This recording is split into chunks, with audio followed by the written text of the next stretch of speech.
Hey everybody, this is Fahim Musa of RadicalTribe.com. Welcome to episode 19 of Radical Tribe. This is the Freedom Show. This is where you learn to escape 9 to 5 and create your own freedom by starting a business. This week we have Jon Thornton of ParkWiz, the co-founder of ParkWiz.com on the show. This is a bit of a different case study because Jon and his business partner started the business way back 7 or 8 years ago as a summer project, and then have gone on to raise millions of dollars in venture funding today and are ready to take on the world. It's a fantastic story.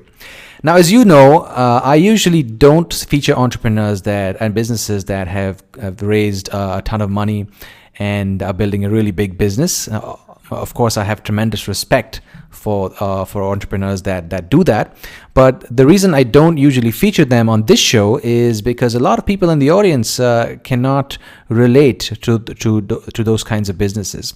But I featured this entrepreneur, Jon Thornton, and this business because I wanted to illustrate that you really don't have to be a superstar from Silicon Valley to start an internet business and grow it and raise venture capital and so on and so forth. So if people in the audience at some point in their lives want to start a business and raise a lot of money and grow the business, then all you need to know is that you can start small. You don't have to start with a big bang, raise a seed funding of hundreds of thousands of dollars and start the business. As Jon says in his story, he and his business partner started off started the business off as a side project, as in the summer after his undergrad, and they slowly built it up. They took the slow route and they slowly built it up. They figured out what the business model was. They went after a market with immense potential, and they built a great team, and that's what allowed them to go seek investors and have those big dreams. It's a fantastic little case study. I hope you enjoy it. And as always, before we start the show, I have to remind you that if you want these case studies straight to your inbox, please go to RadicalTribe.com/subscribe and fill in your email address, and you'll get case studies like this every single week. Here's Jon Thornton. Enjoy the show. Jon Thornton, thank you so much for joining me at RadicalTribe.com. Really happy to have you here. Let's start you off by talking about your background. Tell me a little bit about yourself and what you do. Well, thanks for having me, Fahim. So my background is I studied electrical engineering in undergrad, but prior to that I've been doing website design and web-based programming since I was a teenager. And so studied something a little different in university and went right back to website design after I graduated. Okay. And tell me about the business that you started, ParkWiz. Yeah, so ParkWiz actually grew out of a project I did in undergrad, where as part of the electrical engineering program, we were doing a project to build sensor networks, and we were going to put sensors in every parking spot in front of the parking meters along the street, okay, so that drivers could know where there was available parking, but also that the city could know where they needed to send enforcement to give people parking tickets. Okay. So it kind of was useful to both sides. And after graduating, I thought about going to graduate school and weighed the expense of doing that and decided starting a business, even if I was earning nothing, would be cheaper than $40,000 a year for more school. So we initially tried to do the sensors and found that was very, very difficult to get off the ground. So we just went through a couple different ideas and eventually settled on reserved parking as something that would be valuable to people, and at the same time didn't require a lot of capital to get started. All we needed was a website. Okay. What was difficult about the sensor idea? Well, first of all, they weren't always reliable, so there were still some problems to work out with the product. But bigger than that, we needed to manufacture them if we were going to sell them. Okay. And there was a lot of capital required to get up and running with a factory or some sort of production. And then it's a much bigger investment for whoever is buying those, you'd need a sales team, and you'd need teams to do support and maintenance for them. Basically, it was just a much bigger project than an inexperienced entrepreneur should have taken on. Okay. Which is fine. We learned a lot from it, and I think that experience helped us with the web-based business we ended up settling on. So the web-based business that you settled on was ParkWiz, and it was a parking reservation system. So tell us a little bit about how that works. Yeah. So if anyone is familiar with OpenTable, it's based directly on that. The way it works is the parking operators at the garage or parking lot have a console that gives them alerts when a new reservation comes in, and it tells them when and how many spots they need to block off for people that are arriving in the future. And the flip side to that is a website for consumers where people can come and say where they're going to go and what time they're going to be there. And the system will show them a map of available parking and the prices, and they can click and actually pay for and reserve their spot ahead of time, so that when they show up, they don't have to worry about the lot being filled. Okay, so this is a web and mobile application, correct? Yeah, that's right. Okay. When we started, it was almost 7 years ago, and it was pre-iPhone, which makes me feel a little old. But so when we started out, it was just a website, but we've added mobile about 3 or 4 years ago. Okay, great. So John, let's take a walk back 7 years. I'm interested to know how you started. So this was a side project, right? And what were you doing? Did you have a full-time gig? And how were you working on this? Evenings and weekends. Talk about that a little bit. Yeah. So when it started out, initially it was just going to be something I did for the summer in between undergrad and graduate school. Okay. And I had already, set aside some money for the summer, so I didn't really worry about taking a full-time job, and I just worked on this project full-time all summer. Mm-hmm. And at the end of the summer, I decided not to go to grad school and to keep working on this, but I needed some money. So I ended up finding freelance work in New York City working for ad agencies. And the way it would typically work is I would do full-time, like 9 to 5 business hours with the ad agency for 2 or 3 weeks at a time. Mm-hmm. And doing that, I'd make enough to live off of for the next 6 weeks or so. So I would typically do 2 weeks full-time just working on the advertising stuff, maybe a little bit on ParkWiz nights and weekends. Mm-hmm. And then after that 2 weeks, I'd have 6 weeks to work full-time on ParkWiz. Okay, so how long did it take for you to release the first version of ParkWiz? It took us about once. So we cycled through a couple different ideas, mm-hmm. And that took us about 8 months to finally settle on the reserved parking, what would eventually become ParkWiz. Once we had the idea, I'd say it took us about 3 months to get the product live and online. Wow, so much to talk about there. Firstly, you said us, so I'm assuming you have a business partner? Yeah, that's right. I have a co-founder named Ashish Dalal, and he handles the sales, marketing, fundraising parts of the business. Okay, so while you were coding the product nights and weekends and that summer after your undergrad, what was Ashish's role? Yeah, so Ashish's role initially was to go out and sign up parking lots to work with us. Okay. And he was working on that full-time. He's been full-time for the whole life of the company. Okay. Advice to entrepreneurs, marry a lawyer. That will make it easier to go work full-time for no paycheck on your startup company. Wow. So that was definitely a big help to have him available full-time to help talk to customers and potential investors and things like that. Well, John, forgive me for jumping around. I just want to ask you a couple more questions about that. I found that really interesting. First of all, there's a lot of talk about how to find a co-founder, and many schools of thought about that. So, were Ashish and you, did you guys know each other from before, or how did you guys come to start working together?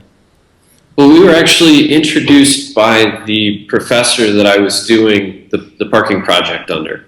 Okay. And what had happened is Ashish, on his own, had decided he wanted to start a parking business. He felt like the industry was broken, there was an opportunity there, and while he was not a coder, he understood technology, and I think he understood where the industry was going. And he happened to find one of my professor's research papers on Google, got in touch with my professor and asked if my professor would like to work with them, and my professor said, no, but I have some students who might. So my professor put me in touch with Ashish, and Ashish was living in Boston where I was going to school at the time, so we talked for a couple weeks, and I didn't have anything to do for the summer, so it didn't seem like a big commitment, and we just kind of never stopped working together.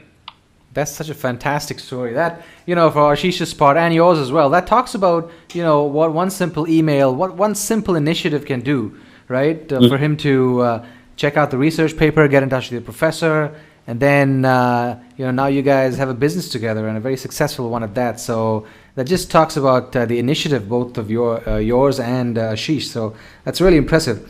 I just want to go back, John, to you were talking about doing freelance work and then building a project on the side. This show, Radical Tribe, caters to corporate employees mostly that are unfulfilled and unhappy with their jobs, who wish to start a business. And after doing several case studies, it's very apparent that the best way to start off, especially if you have financial and other family commitments, is to do a side project. Right? Mm-hmm. Now, when you do a side project, you have this thing of, okay, you need some projects to bring the revenue in. Well, if you got a 9-to-5, then that brings you revenue. But if you don't have a 9-to-5, you do freelance work, and then you work on the project on the side. And I can tell you, I'm a management consultant, kind of a freelancer, and it's hard enough to get work as a freelancer when you don't have a side project. But you were getting work as a freelancer, and you had a side project. So talk to me a little bit about that. How were you finding work, and how are you consistently filling your sales pipeline?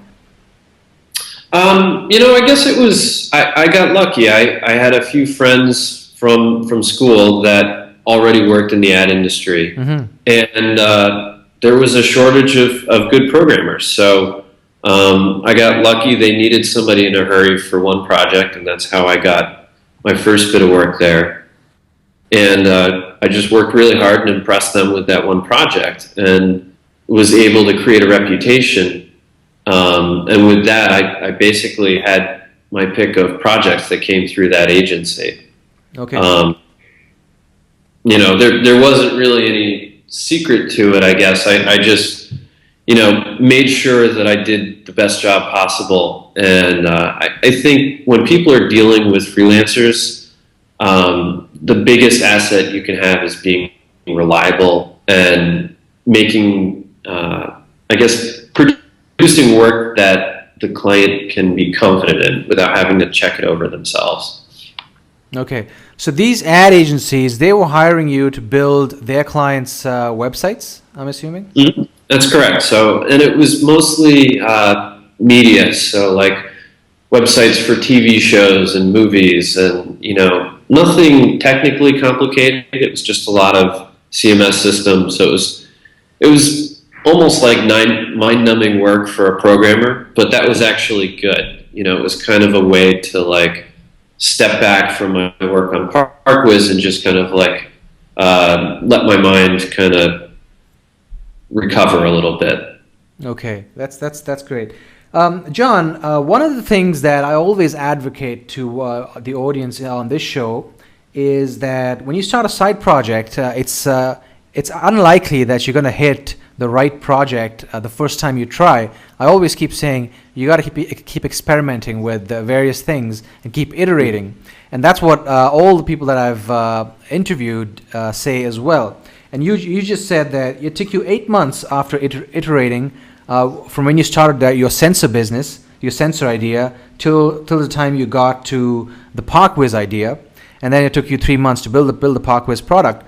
So can you talk about those 8 months when you started off with the sensor idea, and talk about those iterations and the changes you made to the idea, and how that process was? Yeah, so with the sensor, we started building it, and immediately, had some quality issues with the sensor not working perfectly. So spent a couple of weeks working on that while my partner Ashish worked on trying to find financing and working out what the business model would be.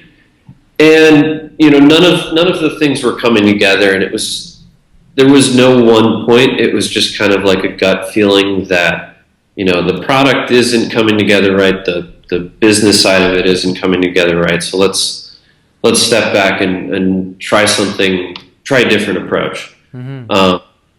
And we basically kind of looked around at other industries and said, what's working? And at the time, there was a website called Gas Buddy. This was in 2006, around the time when gas prices were spiking in America. Okay. So, like, comparison shopping for gas station prices was very popular at the time. And Gas Buddy was this website where anybody could go in and post the prices they had just seen at their local gas station. Other people could go and search. And we thought, oh, that'd be great for parking. But what we didn't think about was the fact that entering in parking pricing is a lot more complicated than gas pricing. So each step of our iteration, we kind of eliminated some of the problems, found new ones. And eventually we settled on the reserved parking, because that was able to incent the parking owners to get all of their information into the system. It was able to incent drivers because we had all of this information for them. And then by processing the transaction through ParkWiz, it was a really easy way to generate income without having to do advertising or selling leads to parking companies or anything like that. Okay. But I guess along the way, the key thing is that we would actually start building this stuff and start trying to use it ourselves. Mm-hmm. And, then we'd go and show it to friends and family, people who were not always thinking about parking the way we were, as a way to just gut check our assumptions. And that was the key thing, is like, we never went like heads down and just worked on something for 3 months. We would always do like a week or two and then step back and say, is this going in the right direction? Mm-hmm. What I find fascinating about all that you said of the past couple of minutes is that you guys stuck to the parking industry. When people are iterating, I know there's a temptation to keep jumping back and forth, or keep jumping from industry to industry if one thing isn't working, right? So you guys started off with a belief. That's interesting, because one of my interviewees said, a lot of entrepreneurs or wannabe entrepreneurs start off with ideas, and then they go on and build a business, or try and build a business, and then if it doesn't work out, they say, the idea is not good, let's jump to something else, and they jump to something completely different, a different space altogether. So he mentioned that, start off not with an idea but with a belief, and then go out and test that belief in the marketplace, which is kind of something kind of like what you guys did, because you guys knew that there was a problem in the parking industry, and then you went out and tried different iterations within that industry itself. So that's amazing. That's a great story. Yeah, it's knowledge of the parking industry has turned out to be incredibly valuable to how we run the business. Mm-hmm. And so I don't count those 8 months we spent looking for the business idea to be wasted time. We were learning a lot about the parking industry and what sort of problems they needed help solving, and that definitely made our product a lot better. Wow. Okay. So let's talk about a little bit about operations. Can you do you remember how much you spent in the early days? How much did it cost to get this business up and running? I'm talking about from the time you started, that is the summer after your undergrad, till the time you launched ParkWiz. I think we spent about somewhere between $5,000 and $10,000 in legal expenses. Just getting the company set up, and paying for lawyers and getting a bank account set up and all that. And then the cost of the actual product was just website hosting, and I think it was about $50 a month. I did all of the design and development myself, so really the only ongoing cost was $50 a month for a virtual server. Let me ask you this: $5,000 or $10,000 in legal fees. Do you really think a startup should concentrate or spend that much of money really right up front before they've got a product up and running? I think it depends on your goals. If your goal is to free yourself from a 9-to-5 job and have a comfortable stream of income for yourself, I don't think it's worth it. I think you can get up and running with a consulting business or a niche product business, with a very simple LLC form, which I think can be done for a couple hours.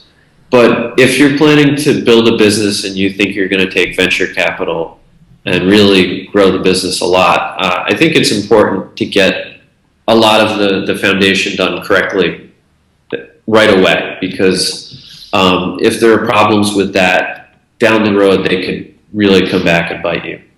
Okay, that's well said. So let's talk about marketing a little bit, Jon. So who is your customer? Who do you define your customer to be? So initially, we defined our customers to be people going to events like baseball games or concerts or things like that, and we settled on that because we realized reserved parking was pretty much a brand new thing. And event parking was the one area where people had already been buying parking passes ahead of time. Okay. So we thought that was a good market to go after because it was an existing thing people already did. And so for the first couple of years, all we did was event parking. And recently we started going into just normal daily downtown parking. And that's been a little tougher because it's something that, prior to people having smartphones, nobody thought to go and check out the parking options before they actually got somewhere. Instead, they would drive to where they were going and then start driving around the block looking for parking. So we found that's much more difficult to market that kind of parking because it's just a brand new thing to people. So not only are you selling your product, but you're selling just the whole product category in general. Okay. So it's good. It's good that we did the event parking right off the bat. We did the easy thing first and kind of created a beachhead for ourselves. And now that we're going into the daily parking, we have this stable base with event parking that we can use for revenue. We have existing customers. We have an existing brand that we can use to help us with the downtown parking, which is a little bit more difficult to tackle. Okay, we'll just get back to the types of customer, but you've identified the people that want to park, and there's you guys, that's the other stakeholder, and then there's the actual parking lots. So in the context of these three stakeholders, how does your business model work? How do you make money? Yeah, so we make money by charging a commission when somebody purchases a parking spot on ParkWiz. So let's say you have a meeting downtown this afternoon, and you need to be there from 2 to 6 p.m. You can go to ParkWiz and put in your destination, your time, and you'll get those prices. You'll actually pay for the parking spot on ParkWiz. When that happens, ParkWiz takes a small commission and then sends the rest to the parking operator. Okay. All right. And so you talked about the event customer. You talked about the daily commuter. So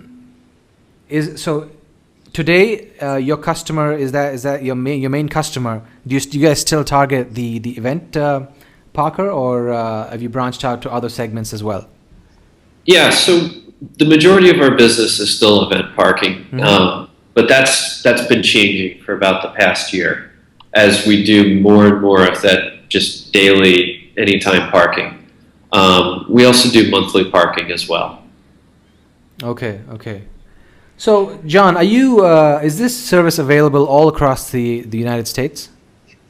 Yes, the event parking is all across the United States. The downtown parking is in Chicago and New York right now, Mm-hmm. and we're looking to expand to a couple other cities by the end of this year.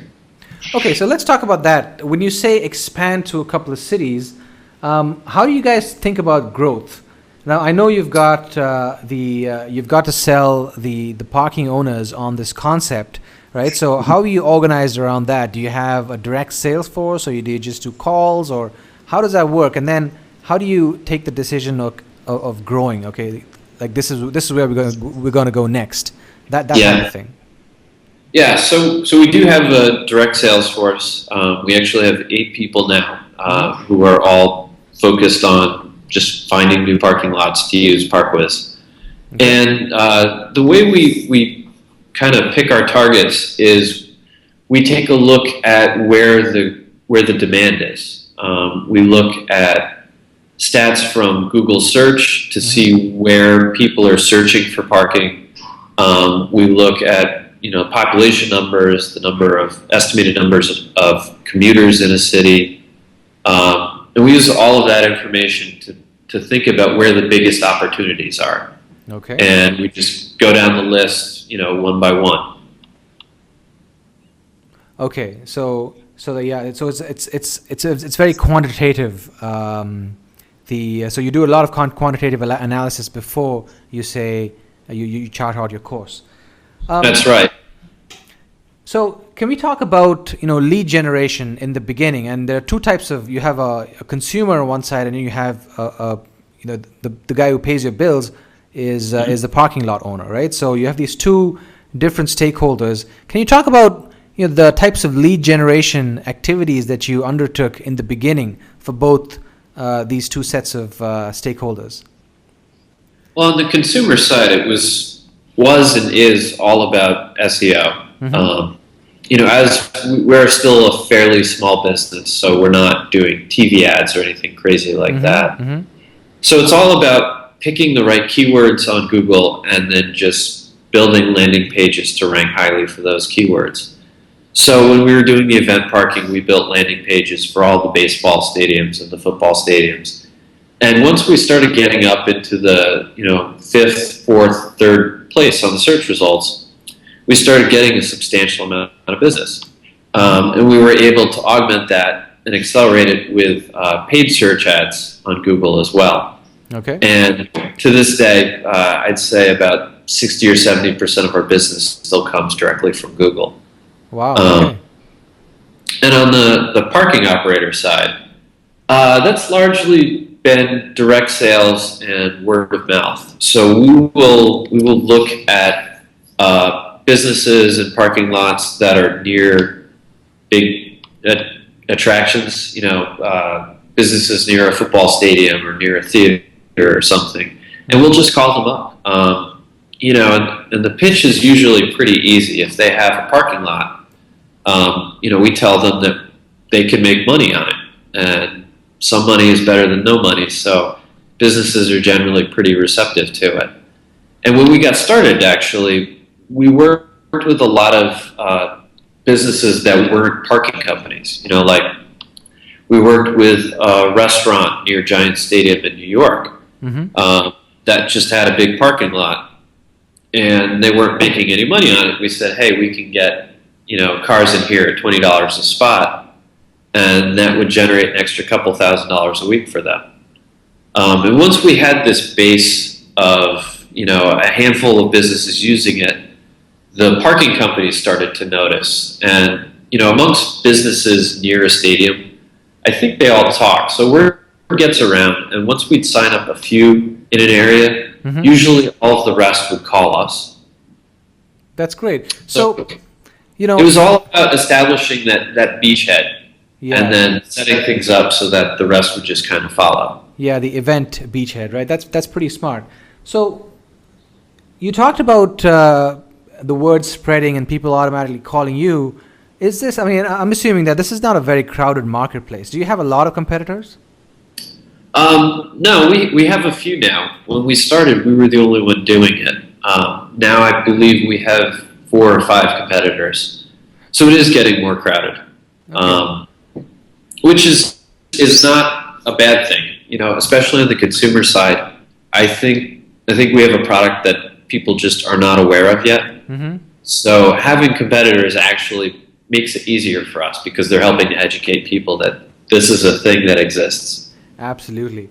And now you've got new competitors. So when you look at your own business, how do you see yourself?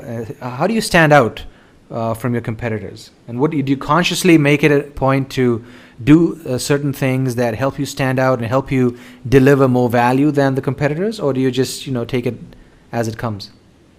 Well, I guess we don't do anything specifically to react to what our competitors are doing. Mm-hmm. But I'd say our biggest asset is the fact that because we've been around longer, we have the largest network of parking locations. Mm-hmm. And this is, as basically a marketplace for parking, the bigger you are, the more useful you are when you're a marketplace. Mm-hmm. So that's always been our biggest advantage, is that we have a lot more parking than our competitors do. But that also helps because we've been doing this longer. We know the parking industry better. So we have a product that I think fits the parking industry a little bit better than some of our competitors who came over to this from other industries. Okay. Hey, you know what? I wondered about publicity. Since we're talking about marketing and competition and everything. I just had one question about publicity. I noticed that you guys were featured in several mainstream publications like the New York Times and Wall Street Journal, and even popular niche publications like TechCrunch. First of all, how did you get in? How did you pitch these people? And did you, how do you measure something like this? Did you see any sort of impact after these guys featured you? So, I think we may have pitched 1 or 2 news sites when we launched. Mm-hmm. But what we found is that most of the coverage we get is due to other coverage we've already got. My partner and I are not PR experts, so we've just kind of focused on building a product. And we've discovered that sometimes journalists can be a little lazy. So what happens is, for example, we did pitch TechCrunch and get in there, but what happened afterwards is that Mashable and a bunch of other niche tech-focused blogs picked up on it and also ran the story. And that's been the way it's happened basically through the life of the company. Like a month ago, we were lucky enough to be featured on ABC News, and then the following week, Fox News reached out to us and wanted to do a similar piece. So I'd say the majority of our press has actually just come from other press, and it's about just doing enough to keep a little bit of a buzz going. And if you can do that and stay on people's radar, it's much easier to get written about than if you have no news and then you just go out and try to blast a bunch of news outlets all at the same time. Absolutely. Okay. John, let's talk about operations. You started off in 7 years ago, you mentioned, and you and your partner Ashish. Where are you now? Where is the business? How many of you in the business, and what's in store for the next 3 years? So there are now 25 of us. Okay. Wow. And right now we just raised $2 million of VC funding in November. Thanks. And so what we're doing with that is we're looking to prove that we can build up a market here in Chicago and in New York, and that we can do that efficiently. And once we work out the kinks for that process, the plan is to raise some more money and go and apply that process to other cities in the U.S. and eventually expand internationally as well. Fantastic. I love it. Maybe you and I should talk again sometime, John, if you're up for it, for me to dig in to that, that whole funding process and how that worked out for you. But for now, we're going towards the end of the show. So I want to ask you, what has been your biggest business challenge so far, and what did you learn from it? I'd say that the biggest challenge is that I think when we started 7 years ago, the market wasn't completely ready for this. iPhones didn't exist. BlackBerries were still state of the art. Even just online commerce wasn't quite where it is now. And so I think the biggest thing has been patience. We didn't make a bunch of money our first few years doing this, but every year we learned a little bit, we made a little bit more, and we grew a little bit more, and that patience finally paid off about 2 or 3 years ago when I think the market was ready, and we were already there waiting for it. Wow, okay. So essentially the message is be persistent and be patient. Yeah, be patient and, set things up in a way that you can be patient. If we had gone out and raised a whole bunch of venture money when we started in 2006, we would have hired a bunch of people and had a lot of expenses, and then when the market didn't materialize, we would have had to go out of business. But because we kind of took the slow approach, it was just myself and my partner, and we could afford to pay ourselves little or nothing and, really take our time doing this. Okay, that's great. So let's get to the final segment of the show, Jon. This is where I will ask you for 3 actions that the audience can take to start off on a side project and build it up, just like you and your partner have done. Yeah. So first of all, identify a problem. I found that rather than starting with a solution and looking for a problem, it's better to find something that some problem that people have, and then try to solve that problem. If it's a problem that you have, even better, because you're going to care about it a lot more.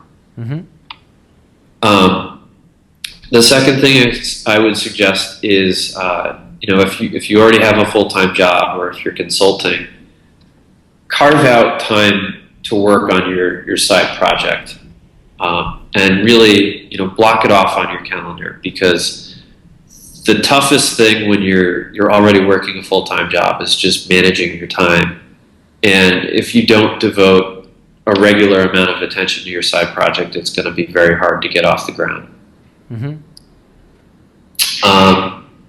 And aside from that, I'd say, be persistent. If something's worth doing, it's going to take some work. Otherwise, everybody else would already be doing it. So be prepared to fail a bunch of times and make sure you learn when we fail so that you can make adjustments and make things better. Fantastic. This is great. So you identify a problem, and the second thing you said was carve out time to do your side project. And I know how difficult it can be to have a full-time gig, or even if it's consulting or 9 to 5, and then work on your side project evenings and weekends. It's tough. It's not easy, but it can be done. And finally, patience and persistence with a lot of experimenting and expecting a lot of failure. Don't stop if you failed the first time in a first side project.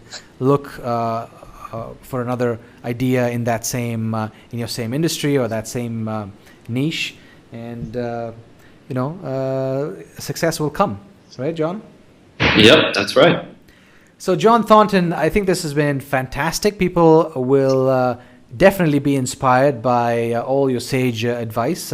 Thank you again so much, Jon. If people want to reach out to you or get in touch with you, where do they go? Sure, they can email me at jon@parkwiz.com, and that's spelled JON@PARKWHIZ.com. And your website, of course, is parkwiz.com. So do check that out, folks, and get in touch with Jon if you want to talk to him. So, Jon, thank you so much. I wish you all the best, and I hope to talk to you again. All right. Thanks for having me, Fahim. Take care. Bye. Have a good one. All right, that was Jon Thornton, co-founder of parkwiz.com. Hey, if you're still listening, I just want to thank you so much for sticking around. It's for people like you that I try and put on the show day in week after week. So really, from the bottom of my heart, thank you so much.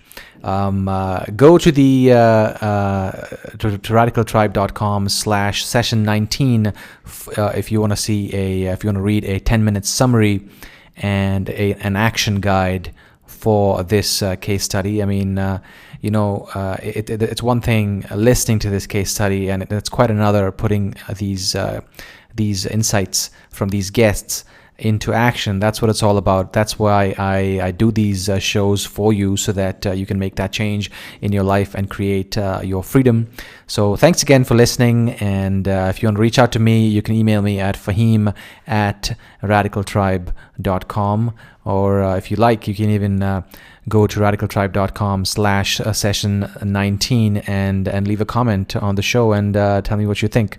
Okay, thanks again, and stay radical. Until next time. Bye-bye.